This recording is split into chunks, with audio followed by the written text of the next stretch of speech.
हर हर महादेव, जय भोलेनाथ। नमस्कार दोस्तों, मैं हूं रेखा। आप सभी का आपके अपने YouTube चैनल पर बहुत बहुत स्वागत करती हूं।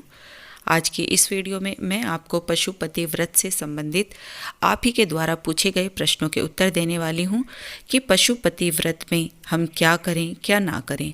पशुपति व्रत को लेकर आप लोगों में बहुत ज़्यादा कन्फ्यूजन है कि दीदी क्या करना है, कैसे करना है।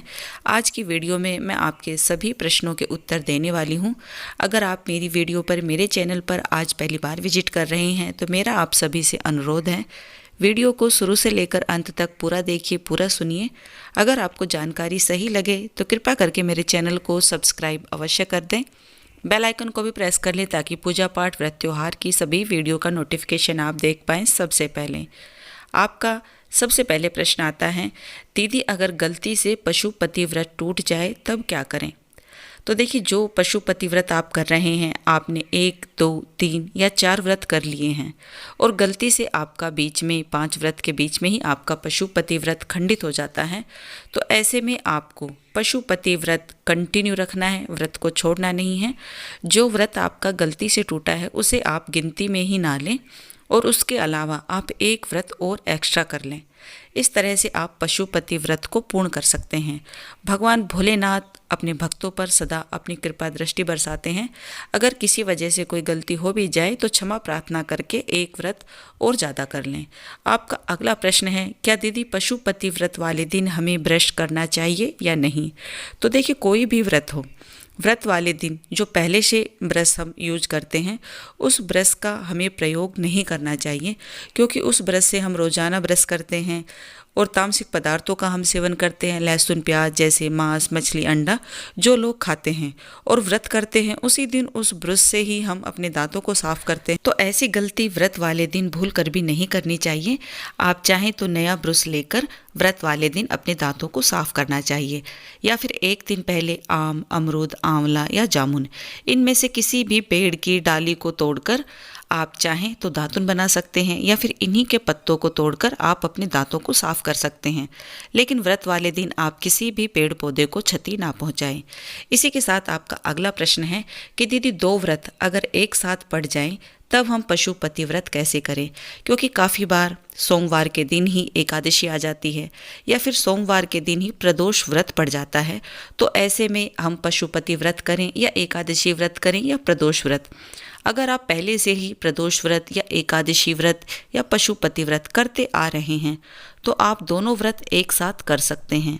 लेकिन 2 व्रत की शुरुआत कभी भी एक दिन से, एक समय से नहीं करनी चाहिए कि आपने सोमवार के दिन से ही पशुपति व्रत उठाया है और उसी दिन से आप एकादशी या प्रदोष व्रत की भी शुरुआत कर रहे हैं। अगर संयोगवश दोनों व्रत एक दिन एक समय पर पड़ रहे हैं तो निसंकोच आप दोनों व्रतों को एक साथ कर सकते हैं, क्योंकि प्रदोष व्रत में आप अन्न का सेवन करते हैं और पशुपति व्रत में आप फलाहार ग्रहण करते हैं। तो ऐसे में आपको केवल फलाहार ही ग्रहण करना है। प्रदोष व्रत अगर आप करते हैं तो अगले दिन सुबह सवेरे आपको मीठे अन्न का सेवन करना है। पशुपति व्रत वाले दिन आपको अन्न का त्याग करना है। और इसी तरह से अगर आप एकादशी और पशुपति व्रत दोनों एक साथ कर रहे हैं तो इसी तरह से आपको पशुपति व्रत पे जो आप फलाहार ग्रहण करते हैं वही फलाहार आपको ग्रहण करना है, क्योंकि एकादशी व्रत में अन्न का त्याग किया जाता है और पशुपतिनाथ व्रत में भी फलाहार ही ग्रहण करना होता है। तो इस तरह से आप दोनों व्रतों को एक साथ कर सकते हैं। और काफ़ी बार ऐसा होता है कि एक दिन पहले प्रदोष व्रत या एकादशी व्रत होता है और अगले दिन ही हमारा पशुपति व्रत होता है। तो ऐसे में बिना पारण के हम व्रत कैसे करेंगे। तो ऐसे में आपको पारण स्वरूप सुबह सवेरे स्नान ध्यान से निवृत्त होकर आपको पारण स्वरूप जल ग्रहण करना है और उसी समय आपको बोलना है। अगर आप प्रदोष व्रत कर रहे हैं या एकादशी व्रत एक दिन पहले कर रहे हैं तो आपको पारण करते समय यह बोलना है कि हे भोलेनाथ, मैं आपका प्रदोष व्रत का पारण स्वरूप यह जल ग्रहण कर रही हूँ। आप मेरे व्रत को पूर्ण करें और मेरी मनोकामना को पूर्ण करें। इस तरह से आप व्रत का पारण करके अपने अगले पशुपति व्रत को, जो अगले दिन आपका व्रत होता है, उसको कंटिन्यू कर सकते हैं। आपका अगला प्रश्न है कि पशुपति व्रत का पारण हम कब करें। पशुपति व्रत को कब खोलें? तो देखिए, पशुपति व्रत शाम की पूजा के बाद आपको फलाहार ग्रहण करना होता है। आप चाहें तो इस फलाहार के साथ दूध या फ्रूट्स आप ले सकते हैं, लेकिन आपको भोजन नहीं करना है, क्योंकि आप ही के अनेकों कमेंट्स आते हैं कि दीदी उन्होंने तो ऐसा बोला हुआ कि एक समय भोजन कर सकते हैं।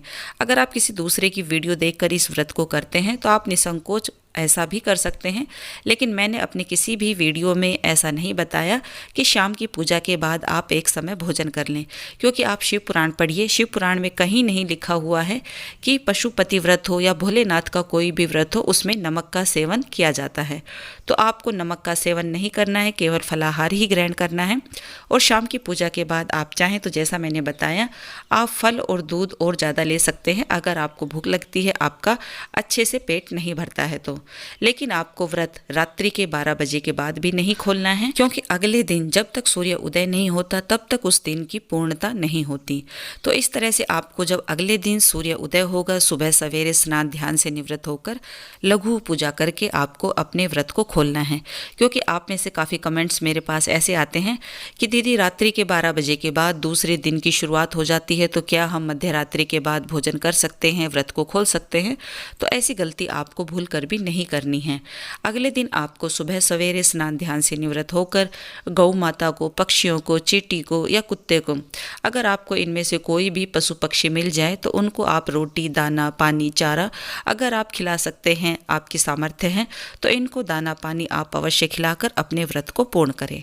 आपका अगला प्रश्न है कि दीदी पीरियड्स में क्या हमें यह व्रत करना चाहिए या छोड़ देना चाहिए? पशुपति व्रत 5 ही व्रत आपको करने होते हैं, तो इसलिए इन व्रतों को बीच में नहीं छोड़ना चाहिए। अगर आपका मासिक धर्म आ जाता है तो केवल आपको उस दिन व्रत रखना है, आपको पूजा नहीं करनी। अगर आपके घर में कोई है पूजा करने वाला तो आप उनसे पूजा करवा सकते हैं, या फिर आपको मानसिक रूप से भगवान पशुपतिनाथ का ध्यान करना है, मन ही मन उनका स्मरण करना है। जो भी आपको मंत्र, स्तुति भगवान भोलेनाथ की, पशुपतिनाथ की याद हो वो कर सकते हैं, या फिर फ़ोन के माध्यम से आप सुन सकते हैं, पढ़ सकते हैं। इस तरह से आप पशुपतिनाथ का व्रत कर सकते हैं। लेकिन पीरियड्स वाले व्रत को आपको छोड़ना नहीं है और इस व्रत को आपको गिनना भी नहीं है, केवल आपको करना है ताकि आपके व्रत का जो क्रम है वो ना टूटे। आपका अगला प्रश्न है कि पशुपति व्रत में हम क्या खाएं? पशुपति व्रत में शाम की पूजा के बाद एक समय फलाहार करना होता है। फलाहार में आप चाहें तो सिंघाड़े के आटे का हलवा, सामक का हलवा, इस तरह से आप हलवा बनाकर खा सकते हैं। गाजर का हलवा बनाकर भी खा सकते हैं। आप चाहें तो मखाने की, साबूदाने की या सामक की खीर बनाकर भी खा सकते हैं। इस तरह से आप फलाहार करें। अगर आप घर पर बनाकर फलाहार ग्रहण करते हैं तो सर्वोत्तम। अगर किसी वजह से आप घर पर फलाहार ना बना पाएँ तो आप जो फ्रूट्स होते हैं उनसे भी पशुपति व्रत को पूर्ण कर सकते हैं। इसी तरह से आपका अगला प्रश्न है कि पशुपति व्रत शीघ्र मनोकामना पूर्ण के लिए किस महीने की किस तारीख से शुरू करना चाहिए? आप इस व्रत को किसी भी महीने की किसी भी तारीख से शुरू कर सकते हैं, लेकिन शास्त्रों में कुछ ऐसे महीने बताए गए हैं, अगर आप इन महीनों में आप किसी भी व्रत की शुरुआत करते हैं तो शीघ्र ही आपकी मनोकामना पूर्ण होती हैं। सबसे पहले महीना बताया है कार्तिक मास का महीना। कार्तिक के महीने में आप व्रत की शुरुआत कर सकते हैं। सावन के महीने में इस व्रत को शुरू कर सकते हैं। चैत्र मास के महीने में, माघ के महीने या फिर वैशाख के महीने में आप किसी भी व्रत की शुरुआत कर सकते हैं, चाहे वो पशुपतिनाथ व्रत ही क्यों ना हो। और इसके अलावा अगर आप किसी व्रत की शुरुआत करना चाहते हैं और उसी दिन पूर्णिमा तिथि है तो आप पूर्णिमा तिथि से किसी भी व्रत की शुरुआत कर सकते हैं, क्योंकि पूर्णिमा तिथि अपने आप में एक पूर्ण तिथि मानी गई है। इसके अलावा आप प्रदोष व्रत वाले दिन पशुपतिनाथ व्रत कर सकते हैं, या फिर मासिक शिवरात्रि के दिन अगर सोमवार का दिन पड़े तब भी आप इस व्रत की शुरुआत कर सकते हैं, या फिर सोमवार की अष्टमी पड़ने पर भी आप पशुपतिनाथ व्रत की शुरुआत कर सकते हैं। इन विशेष मुहूर्तों में अगर आप व्रत की शुरुआत करते हैं तो निश्चित तौर से आपकी मनोकामना पूरी होती है। इस तरह से आप चाहें तो कभी भी इस व्रत की शुरुआत कर सकते हैं। अपने मन में किसी प्रकार का कोई भ्रम या संशय ना रखें। काफ़ी लोग शुक्ल पक्ष के पहले सोमवार से व्रत की शुरुआत करना उत्तम मानते हैं, तो आप शुक्ल पक्ष के पहले सोमवार से भी इस व्रत की शुरुआत कर सकते हैं। इस तरह से आप अपने पशुपतिनाथ व्रत को पूर्ण कर सकते हैं। आशा करती हूँ कि यह जानकारी आप सभी के लिए उपयोगी होगी। मिलती हूँ इसी तरह की एक महत्वपूर्ण वीडियो के साथ। तब तक के लिए हर हर महादेव, जय भोलेनाथ।